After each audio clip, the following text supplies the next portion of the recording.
Bonjour. Citoyen TV, la chaîne de l'Afrique digne et de sa diaspora, vous présente les brèves. Au sommaire, RDC, Syrie, tension, Russie, Turquie et pour finir, actualité en France. Commençons tout de suite avec l'actualité en RDC. Parlons maintenant de l'accord cadre d'Addis Abeba qui intéresse les représentants des chefs coutumiers des nouvelles provinces. Ils ont échangé avec le coordonnateur du mécanisme national de suivi, François Mwamba, sur le contenu et le bien fondé de cet accord. Ces chefs coutumiers représentent les provinces nouvellement créées en République démocratique du Congo. Ils sont venus ici au mécanisme national de suivi pour s'imprégner de l'accord cadre d'Addis Abeba signé en 2013. Et c'est le coordonnateur du MNS, François Mwamba, qui a expliqué à ses invités le bien fondé de cet accord et surtout les avancées accomplies par la République démocratique du Congo. Le chef de l'État n'a pas signé ce document pour que ça reste une affaire du chef de l'État ou de son gouvernement ou du MNS. C'est véritablement un instrument pour la recherche de la paix, de la stabilité et le développement qui concerne d'abord le peuple congolais. Et si c'était un manquement, voici maintenant l'occasion de pouvoir réparer cela. Ça va faire bientôt 3 ans. Nos chefs coutumiers n'avaient pas jusqu'à présent été d'une manière directe sensibilisés et impliqués dans la mise en œuvre de ces engagements. L'autre point abordé, c'est le dialogue politique qui va se tenir incessamment en RDC. L'appel du président de la République pour l'organisation d'un dialogue inclusif procède de cette volonté de créer les conditions dans notre pays de paix et de stabilité. Nous félicitons le président Kabila au nom de son excellence Mwamba, puisqu'il nous a appelés, nous a bien rencontrés, et nous sommes derrière le président Kabila. Mais les chefs de l'État doivent nous recevoir. Des exemplaires de l'accord cadre d'Addis Abeba traduit en 4 langues nationales ont été remis à ces autorités coutumières. Et c'est à leur tour d'en faire large diffusion. Tout de suite, actualité de la Syrie vue d'Afrique. Nous les Africains et les Arabes, nous devrons choisir notre camp, celui de ceux qui luttent contre le terrorisme, c'est-à-dire la Russie. La Russie aujourd'hui est seule, avec quelques pays derrière elle, à savoir la Chine, l'Iran et la Syrie qui est déjà détruite. Donc, la Russie fait face aux grandes puissances qui ont des moyens très énormes. Mais elle a les moyens de sa politique, c'est ça qui nous réjouit. La Syrie est donc l'État qui reçoit le théâtre des opérations. Nous pensons que les Américains, nous devons se méfier d'eux, tout comme les Européens, puisque leur projet, c'est d'aller vers l'unipolarisation du monde. L'unipolarisation. Cette unipolarisation, si elle réussissait, ça conviendrait que nous autres, nous n'aurons pas droit à la vie. Est-ce que vous pensez que la crise aujourd'hui entre Ankara et Moscou peut influer ou influencer quelque chose dans la lutte contre le terrorisme en Syrie? La Turquie est le défenseur des terroristes. C'est la Turquie qui achète le carburant qui permet à Daesh de s'armer. Et je crois que la Turquie est mandatée par les puissances occidentales. Et quand vous croyez que les Occidentaux sont en train de mener une guerre contre Daesh, je l'ai dit, c'est quelques éléments incontrôlés de Daesh qui se retournent contre le maître qu'on cherche à frapper. On cherche à punir ceux qui aident ces gens-là, qui viennent les frapper, ils cherchent donc à les punir. Donc, la Turquie ne peut pas être à la fois celui qui finance Daesh et celui qui combat Daesh.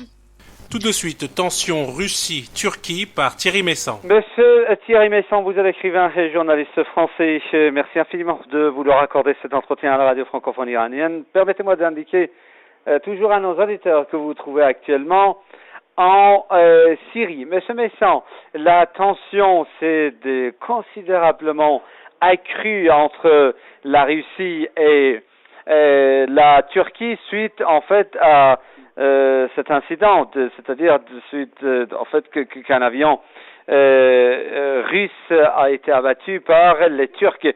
Comment analysez-vous ce qui se passe actuellement entre la Russie et la Turquie, s'il vous plaît? Alors d'abord, la décision de détruire cet avion a, paraît-il, été prise par le président Erdogan personnellement. En tout cas, c'est ce que lui-même a dit publiquement. Or, cette décision avait été manifestement prise un mois plus tôt, puisque, vous savez, en Turquie, il y a un lanceur d'alerte très célèbre qui a un compte Twitter et il annonce souvent plusieurs semaines à l'avance ce que le gouvernement de M. Erdogan va faire, les arrestations, les perquisitions, etc. Et il y a un mois, il avait annoncé que M. Erdogan préparait la destruction d'un avion russe dès que ceci se présenterait dans son pays. Donc, il est bien clair que la destruction de cet avion n'est pas, comme le prétend le gouvernement turc, une manière de sauvegarder sa souveraineté, mais que c'est une décision politique qui a été prise en dehors même de cette situation. D'autre part, il est clair que cet avion a été détruit au-dessus du territoire syrien et pas du tout au-dessus du territoire turc. Et là, il y a un problème entre les deux États parce que depuis maintenant 2 ans, la Turquie a étendu son territoire d'environ 8 kilomètres à l'intérieur de la Syrie, et donc elle considère, et ses instruments de navigation sont faits de cette manière, que cette zone lui appartient. Mais au plan juridique international, cette annexion est sans valeur, et les avions de la Russie se trouvaient dans cette zone, donc dans une zone internationalement reconnue comme étant syrienne. Bon. Donc, en fait, l'armée turque a commis une erreur dans cette affaire. Et les documents qui ont été publiés par l'armée turque montrent qu'ils ont tenté de joindre par radio le pilote de l'avion, celui-ci de ne pas avoir entendu ce message, mais les photos satellitaires sont très claires. L'avion a bien été détruit sans jamais rentrer dans le territoire internationalement reconnu comme appartenant à la Turquie. Alors, cette affaire a surtout un sens intérieur en Turquie où M. Erdogan voulait montrer que c'est lui le chef qui peut commander, qui peut tuer qui il veut, etc. Mais c'est une grave erreur politique en termes internationaux, ainsi que l'a clairement dit l'OTAN qui a renvoyé M. Davutoglu chez lui, en fait, et l'OTAN a refusé de prendre position dans cette querelle. C'est en fait une manière de condamner un membre de l'Alliance. Alors le problème, c'est que la Russie était déjà très énervée face à la Turquie, puisque au cours de la réunion du G20 à Antalya, le président Poutine a montré aux différents participants des photographies satellitaires qui attestent du fait que le pétrole volé par Daesh transite librement par la Turquie et est donc vendu par la Turquie. Bon. Il n'a pas été plus loin, il n'a pas accusé personnellement M. Erdogan, mais tout le monde sait que la société qui organise ce trafic est dirigée par le fils du président Erdogan, Bilal Erdogan, c'est la société BMZ Limited. Bon. Donc là, ce qui a été fait, ça pousse la Russie à aller beaucoup plus loin. La Russie, en fait, a pris des dispositions économiques immédiates contre la Turquie, mais profite aussi de cet incident pour déployer un nouveau système anti-missiles, les S-400. Il n'y a pas mieux que ça au monde, et il est clair que désormais, tout avion qui rentrera sur l'ensemble du territoire syrien devra d'abord demander l'autorisation à la Russie ou risquera d'être détruit par ces S-400.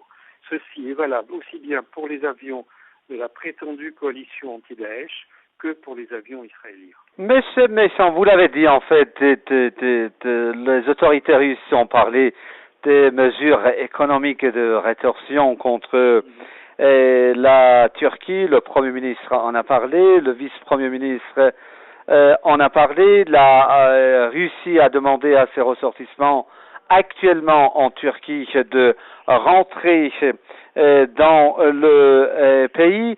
Mais quelle sera d'après vous la réponse de Vladimir Poutine? Quelle réponse, autrement dit, a réservé d'après vous Vladimir Poutine à, si vous voulez, à cette décision des Turcs de détruire un avion russe? Pour le moment, personne ne sait ce que va être cette réponse.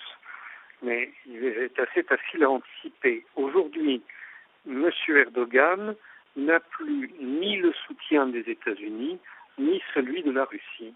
Donc M. Erdogan peut se raccrocher à ses amis que sont la France, le Royaume-Uni, Israël et puis leurs alliés dans la région, c'est-à-dire le Qatar et l'Arabie Saoudite, mais tout ça, ça n'ira pas bien loin. Et il est évident que lorsque M. Erdogan va rencontrer des difficultés au plan intérieur dans son pays, il n'y aura personne pour le sauver, mais au contraire, tout le monde lui mettra la tête sous l'eau. Une dernière question. Quel sera d'après vous l'impact de cet incident, M. Messon, sur en fait la question syrienne? Je pense que c'est vraiment considérable puisque il va y avoir l'installation de ces missiles anti-avions S-400 et il n'y a aucun avion au monde qui puisse résister à ces S-400. Donc l'ensemble du dispositif, que ce soit celui qui est mis en place par les États-Unis prétendument pour lutter contre Daesh, ou celui qui est actuellement mis en place par la France, le Royaume-Uni et Israël dans le but de créer un Kurdistan à la fois en Syrie et en Irak, je pense que ces deux dispositifs ne peuvent plus fonctionner sans autorisation russe. Et pour finir, actualité en France. La France soutient Al-Qaïda. La classe politique française, elle est complètement prise à la gorge par le Qatar et l'Arabie Saoudite et naturellement par l'Amérique. Quand M. Hollande nous dit voilà ce qu'on va faire demain, il ment. Parce que depuis 30 ans, depuis le traité de Maastricht, ils ont remis leur pouvoir, un bout à Washington, un bout à Bruxelles, un bout à Francfort, un bout à Genève. Je pense qu'aujourd'hui, on a changé de système, on est passé d'une démocratie à une oligarchie depuis Maastricht, et que donc les élections ne servent plus à rien. La potestas, le pouvoir de gouverner, a été remis à Bruxelles, l'auctoritas est chez Ruquier. Donc il ne reste rien. La Turquie se réfugie derrière l'OTAN après avoir abattu l'avion russe. L'attaque met un frein à la coalition et démontre l'allégeance des Occidentaux envers Ankara. Pour notre tour de France des élections régionales, direction le sud-ouest, en Aquitaine, Limousin, Poitou-Charentes. Le scrutin s'annonce serré et les débats s'enveniment entre le Front National et les Républicains. Plus de 1200 perquisitions en 10 jours. Voilà le premier résultat de l'état d'urgence mis en place par François Hollande. Alors que certains abus sont dénoncés, des lieux publics sont laissés sans surveillance.